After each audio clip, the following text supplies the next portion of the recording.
Okay, we're back again.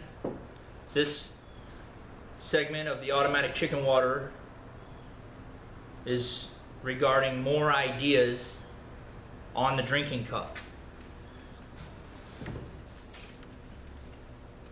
Spent some time on the 2-liter bottle, cutting it. Another idea is to have these set up ahead of time. Keep them in a protected environment so they don't get messed up from the sun or being outside. You can go ahead and cut this off or leave it so that you can set it. Maybe you need to, the next one you need to lower so you can just readjust it at that time. That's the first idea with the 2-liter bottle. As far as using the chicken water just like it is, this is going to expand the drinking cup. Okay, now the next idea I have is a traditional drinking bowl. This is something that I touched on in the other videos. Basically, this constitutes drilling a hole in a bowl that has that 3-inch or so height in it for the spread of the chicken water, or the fill valve, basically. So when the fill valve gets down so low, it turns back on and fills it back up. That keeps this full, and as it gets empty, it just fills it right back up. The 1-inch paddle bit, again, is about the same, using 3/4-inch thread. This was another seal that's for maybe an old-timey fill valve, but it's still the same. And it seems like it's a little bit too much, but I can get it to tighten on there, and that's what's important, and it'll seal around there. Remember, there's no pressure on this, so the water will come out of here, or I can drill holes in it and it'll come out of there, and as long as it seats and seals, then that's all we really want. Okay, the next idea has to do with a Rainbird replacement cartridge or housing for the Rainbird lawn sprinkler, and it's got holes in it, so you got to caulk the holes. But once you caulk the holes and those are set, it's basically a nice cup, and it already has threads. It's got 1/2-inch pipe thread either on the bottom or the sides, and it comes with a cap because of course you can put your sprinkler in from the side or the bottom depending on your situation. So same as in this case. Now you can connect a hose to the chicken waterer so that you can have then the mobile drinking cup, as I call it. But remember, the height of the cup still has to equal the height of your water in the bucket. It's the same principle, it's just a little bit more of a distance. The next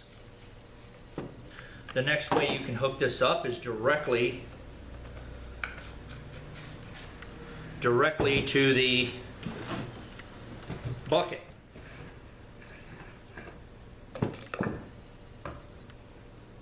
Just put the threads right in there and you've got a similar situation. And then you can either put it from the bottom or the top depending on your situation. This will work fine.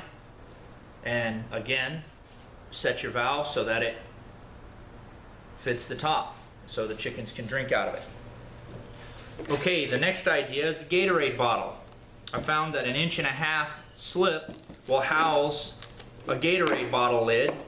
The only problem that I see is it doesn't quite seat down here, so you'd have to shave off about 1/4 of an inch of the fitting before it would fit down here. But then it's basically the same concept as the 2-liter bottle, and it's got a nice healthy lid that has its own seal in it, and that's what's important, is that seal. That's another idea. I'm going to go ahead and continue with the 2-liter bottle because I have more 2-liter bottles coming out of my fridge than Gatorade bottles. You may not be the same as me. Okay, the next idea that I have, and I have seen this application before in other videos, is a pipe that is housing the chicken water or nipples that you can get online, I know the ones at Avian Aquamizer I've seen and I like. I don't have them, I haven't used them, but I know that they do work because I've seen some videos that they have. Now remember, once your supply comes in and you're past the valve and that water that fills up the bucket, there's no pressure on that water. So you can hook up a pipe either with a hose, and if you do it with a hose, then all you have to do is be below this line at all times for water to come out. You can go you know, several yards away from your supply to your chickens, wherever they're going to, or whatever you're watering, to put the nipples in so that your chickens can get at it.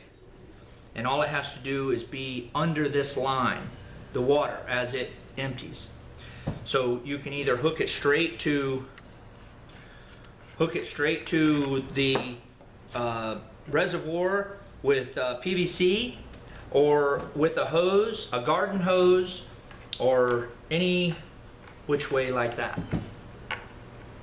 It's sometimes a little easier because you can adjust it. When you have a hose like this, or even using garden hose with a barbed fitting and a hose clamp, you can adjust it. So if you maybe installed it and you don't like where it is, maybe you need it 3 inches lower, the hose allows you to just take the fasteners out and lower it 3 inches. So that might be something to think about. Well, that's about all the ideas that I have, and I will keep sharing them with you as I come up with them. Thank you.